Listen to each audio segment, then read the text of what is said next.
एक गांव था प्रेमनगर। चारों तरफ हरियाली और शांति थी, लेकिन उस गांव के किनारे बहती थी एक रहस्यमयी नदी, प्रेम नदी।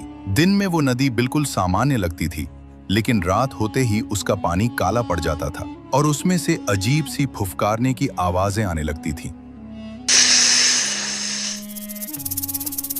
गांव वालों का कहना था कि उस नदी में एक भयानक अजगर रहता है, जो सिर्फ शरीर नहीं बल्कि इंसान की आत्मा भी निगल जाता है। कई साल पहले जो भी उस नदी के पास गया, वो कभी वापस नहीं आया।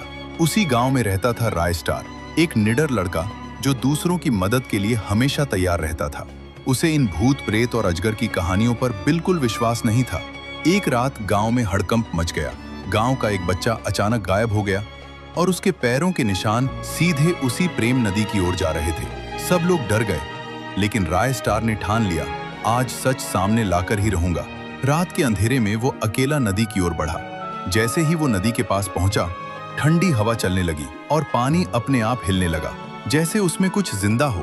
तभी अचानक नदी के बीचों बीच से एक विशाल काला अजगर बाहर निकला। उसकी आंखें लाल थीं और उसकी आवाज गूंज उठी, कौन है जो मेरी नींद तोड़ने आया है? राय स्टार ने हिम्मत नहीं हारी, जिसे तुमने पकड़ा है उसे छोड़ दो। अजगर जोर से हंसा, ये नदी मेरी है, जो भी इसमें आता है वो कभी वापस नहीं जाता। तभी राय स्टार की नजर नदी के किनारे पड़ी। वहां वही बच्चा बेहोश पड़ा था, जैसे किसी जादू में फंसा हो। अजगर धीरे धीरे राय स्टार की तरफ बढ़ने लगा। क्या अब राय स्टार को भी अजगर मार देगा, या फिर राय स्टार उस खतरनाक अजगर का अंत करेगा? इसका बड़ा खुलासा होगा पार्ट 2 में। वीडियो देखने के लिए अभी सब्सक्राइब करो। मेरा सपना है इस महीने 10,000 सब्सक्राइबर्स पूरे करने का। प्लीज भाइयों, सपोर्ट करो।